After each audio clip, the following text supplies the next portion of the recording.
Ayan guys, so yung kanilang mga halaman. Ayan. O, totoong bulaklak siya guys. Totoo siyang halaman. Hindi siya, plastic. Ganda! Wow! Oh, beautiful flowers. This one, oh, pink, violet. Ayan, wow!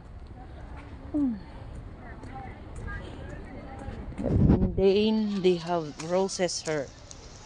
Roses. Yan. Wow! Ayan.